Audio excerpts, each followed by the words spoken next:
Bienvenue dans cette vidéo Get Ready With Me, vous l'aurez compris, on va se préparer ensemble aujourd'hui. J'ai pas mal de nouveautés, mes nouveautés à vous présenter. J'ai les nouveaux produits de KVD Beauty, j'ai le nouvel anti-cerne de Lancôme qu'on va utiliser aujourd'hui. J'ai pas mal de petits produits de beauté coréenne et j'ai décidé aujourd'hui de mettre en action cette palette de KVD Beauty également qui est la Planète Fanatique. Donc c'est parti, je vous ai épargné la sempiternelle application de mes deux premiers produits, même si on va vraiment faire le Get Ready With Me complet ensemble.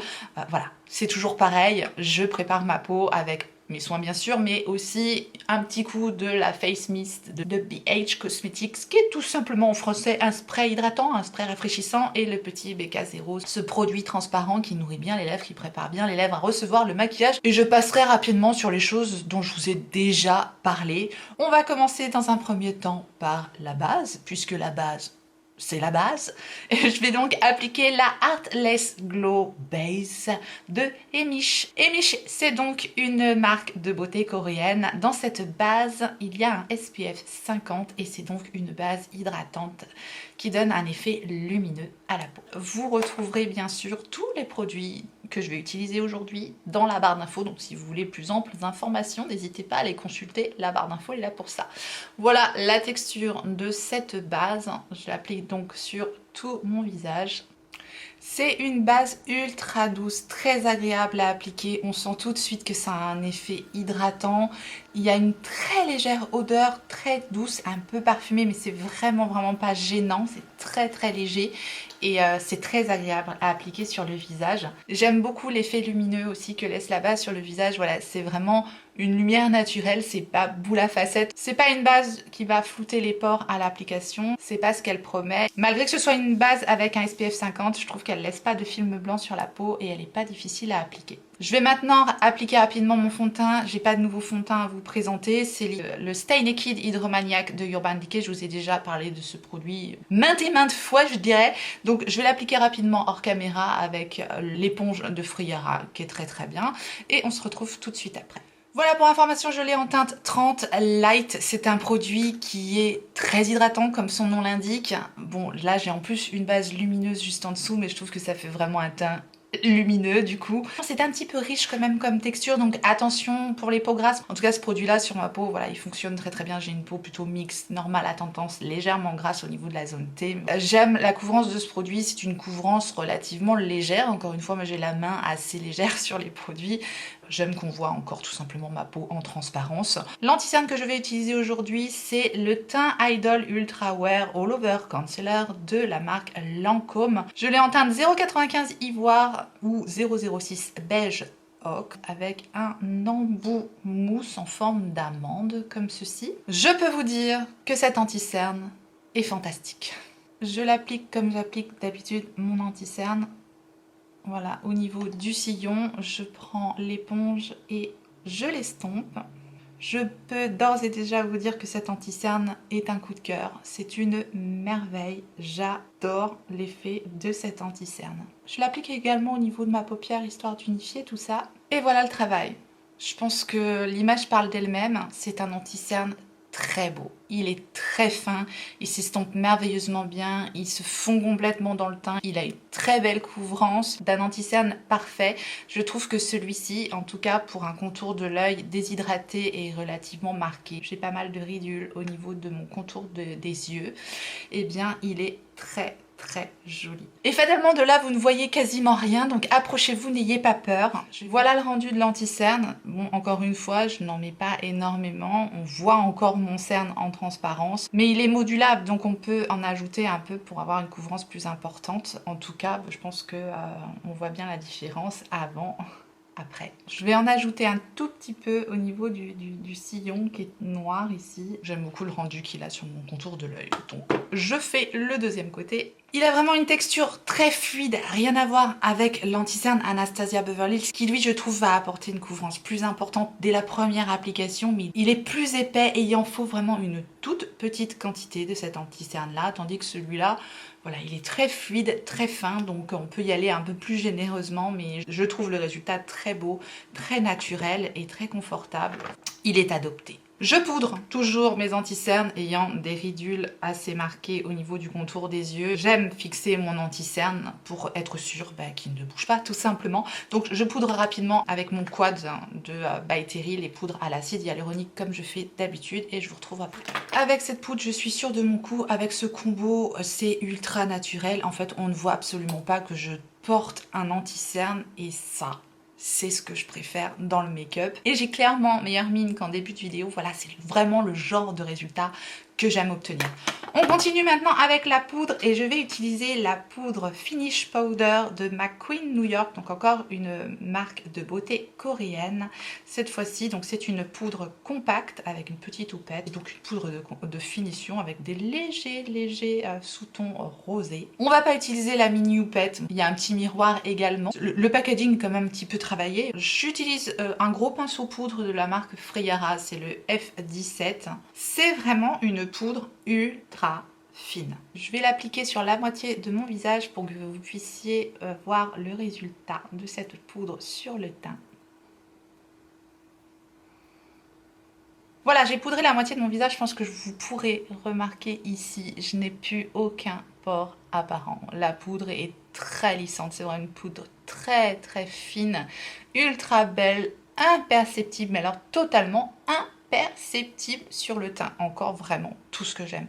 Je n'ai poudré que la moitié de mon visage et tant mieux parce que j'ai quand même pas mal de produits liquides à utiliser. Les 2 produits liquides de Cavendish à vous montrer et je voudrais quand même vous montrer l'application sans avoir poudré le teint et puis je vais vous montrer l'application en ayant poudré le teint. Je ne les ai utilisés que sans poudrer le teint donc pour le coup sur la poudre ça sera un crash test mais j'ai failli oublier que j'avais des produits liquides. Voilà, je poudrerai l'autre côté du teint après. Donc je vais commencer par le contouring et c'est donc le produit de KVD Beauty. C'est le Modcon Liquid Gel Contour, donc gel liquide effet contour. C'est donc un produit qui se présente avec un embout applicateur mousse. Je l'ai en teinte Fair Cool 90. Je vais donc l'appliquer comme j'applique d'habitude mon contouring, juste au-dessus du creux de la joue, un petit peu au niveau du front et au niveau de l'ovale du menton. Donc je fais qu'une partie de mon visage pour le moment. Et pour l'estomper, je vais utiliser le double embout, le Face Cult de Huda Beauty, pinceau que j'adore. Autant vous dire que c'est un produit que j'adore, qui est très fin, qui s'estompe merveilleusement bien, qui se fond totalement dans le teint, qui est imperceptible, qui s'applique facilement. C'est un gros coup de cœur et j'aime énormément la teinte froide de contouring. Je trouve qu'elle est parfaite pour ma carnation. C'est un résultat naturel, encore une fois, tout ce que j'aime. Je vous dis, c'est fin, c'est simple, efficace, ça ne fait pas du tout de démarcation sur le visage. On dirait que mon visage est fait comme ça, plus contouré par rapport à l'autre côté, clairement. Et pourtant, tout ça, c'est de la magie du maquillage. Ce produit est très bon. En revanche, je ne l'ai jamais testé sur la poudre. Je vais l'appliquer de l'autre côté de la même manière. Tac, tac, tac. Et je tapote. Bon, de toute façon, avec des produits liquides comme ça, il ne faut jamais étirer la matière. Il faut tapoter sur la matière de toute façon pour ne pas déplacer les produits qui sont en dessous. Écoutez, ça a l'air de bien se passer. Ça s'est super bien passé. C'est super beau. J'aime énormément ce produit. Et je trouve que ça s'est merveilleusement fondu avec la poudre. Donc RAS, plutôt contente.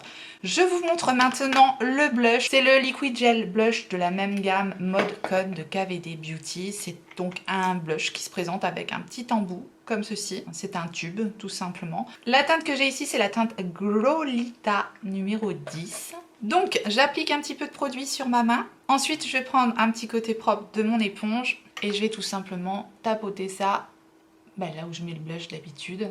Et c'est aussi clairement un produit qui va totalement se fondre dans le teint. Voilà pour la teinte Glowita, c'est une teinte mauve. Je vais faire de l'autre côté, c'est pareil, je connais pas le résultat sur la poudre, mais j'ose espérer que ça fonctionne très bien également. Mais je crois que je préfère même le résultat sur la poudre que en dessous de la poudre en fait.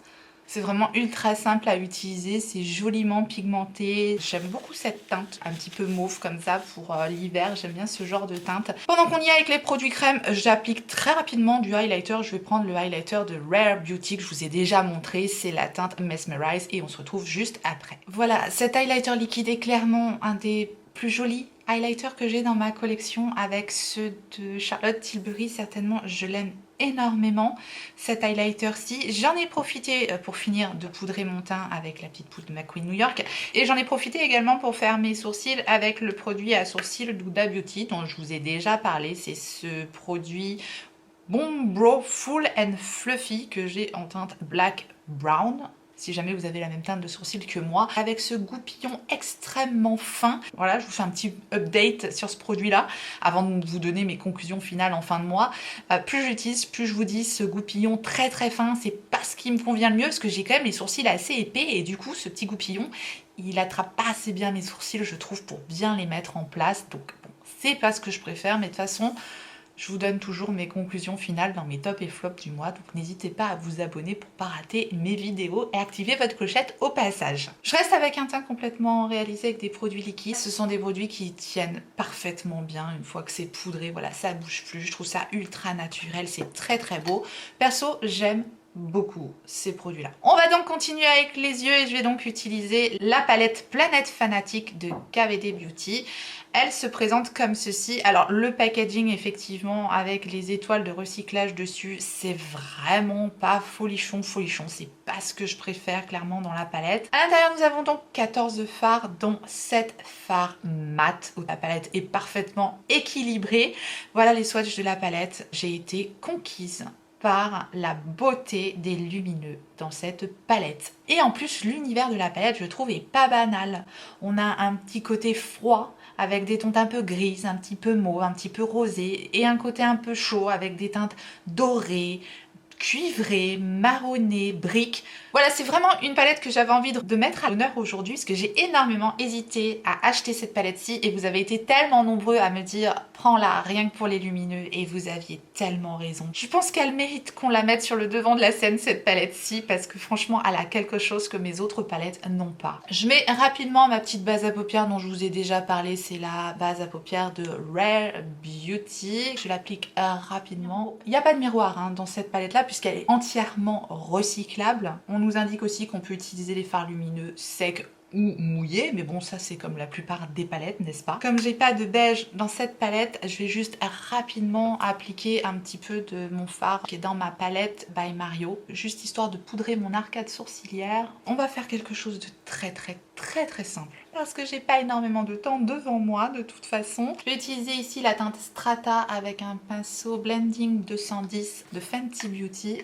et j'applique cette teinte partout dans mon creux de paupière. Voilà pour cette petite teinte de transition, c'est très doux. Je vais ensuite utiliser la teinte Cratère qui est ici avec un pinceau Luxe Petit Crease 231 de Zoeva. Et je l'applique plus précisément au niveau de mon creux de paupière. Je vais maintenant appliquer ici la teinte Orgasme. Orgasme Organisme. Organisme. Non mais je lis les teintes à l'envers derrière et je crois que j'ai été traumatisée avec NARS et Charlotte Tilbury et leurs orgasmes à gogo.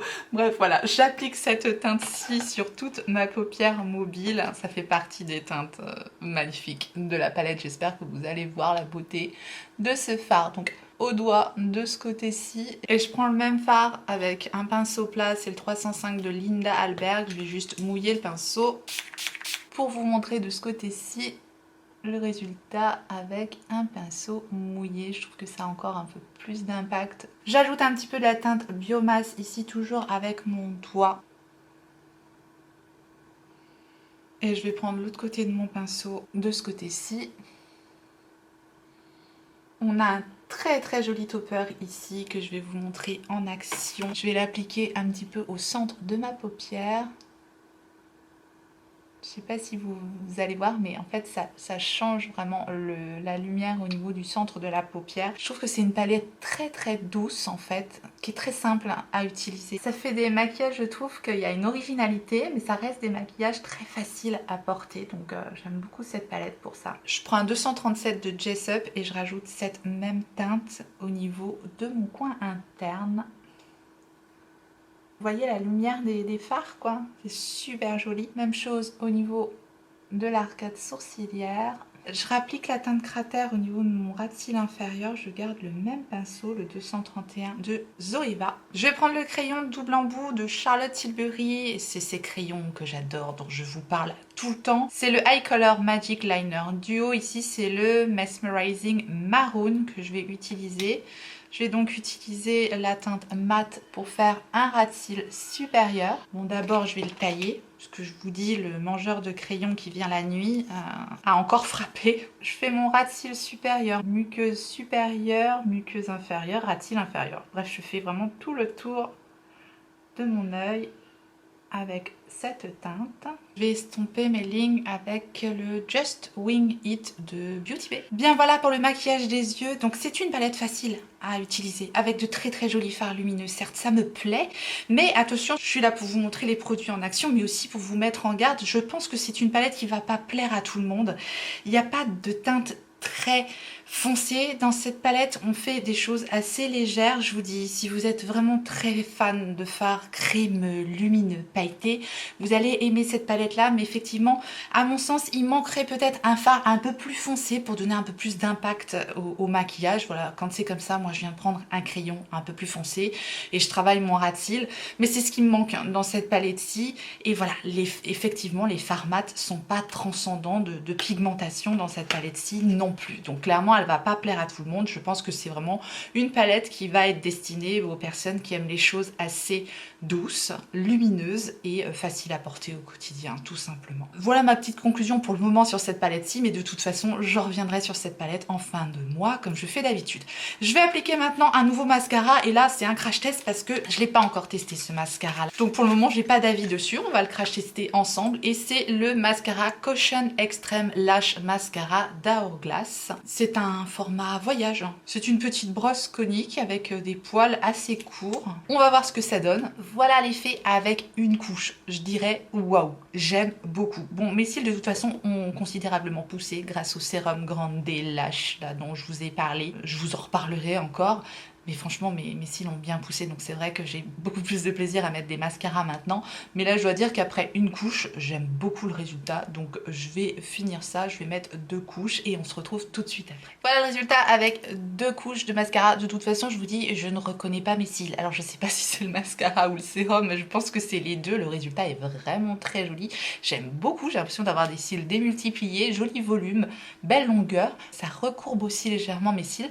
J'aime beaucoup le résultat de ce mascara pour le moment, mais ce n'est qu'un crash test, donc je reviendrai dessus de toute façon. On va terminer maintenant ce maquillage avec les lèvres, et je vais donc appliquer ce Slim Velvet Radical de Yves Saint Laurent. Donc, ce rouge à lèvres mat à effet velours, haute pigmentation, un raisin carré, c'est assez original. Je l'ai ici en teinte 304 beige instinct. Je vais rapidement tracer le contour de mes lèvres avec le crayon Pillow Talk de Charlotte Tilbury. C'est mon crayon parfait pour le contour de mes lèvres quand je veux que ça se marie parfaitement avec mon contour des lèvres. C'est le Pillow Talk de Charlotte Tilbury. Et donc je vais appliquer ce joli rouge à lèvres de Yves Saint Laurent. Voilà le résultat avec ce rouge à lèvres. Ce que j'aime énormément dans ce rouge à lèvres, c'est sa finesse. Je trouve qu'il se fond littéralement avec les lèvres. Ça fait pas d'effet de matière, c'est de la finesse d'un produit de ce type, franchement. C'est une belle tenue, c'est un effet mat, mais pas complètement mat en fait, c'est velvet, voilà. C'est un effet velours comme ça sur les lèvres, mais il s'oublie complètement ce rouge à lèvres. Une fois qu'on l'a sur les lèvres, on sent absolument rien, c'est ultra confortable. Je trouve la teinte très jolie, ça donne un petit coup de peps. Je trouve que ça donne bonne mine, moi, donc j'aime beaucoup la teinte de ce rouge à lèvres-ci. Je finis avec un petit coup de spray avant de l'oublier, c'est mon spray de Beauty Bay. Et voilà donc le résultat de mon Get Ready With Me du jour. Et bien écoutez, n'hésitez pas à me dire ce que vous en pensez. Si vous avez certains de ces produits également, n'hésitez pas à partager en commentaire, on est là pour ça. Et ça pourra aider. Je vous remercie d'avoir regardé cette vidéo jusqu'ici. J'espère que ça vous a plu. Si tel est le cas, n'hésitez pas à me laisser un like avant de partir. Merci à tous ceux qui pensent à faire ce petit clic pour moi. Et si vous n'êtes pas encore abonné, bien n'hésitez pas à vous abonner. Bienvenue à vous. Activez votre clochette pour savoir quand est-ce que je ressortirai une vidéo. Et en attendant la prochaine, n'oubliez pas, on n'a qu'une vie. Et moi, je vous fais des gros bisous.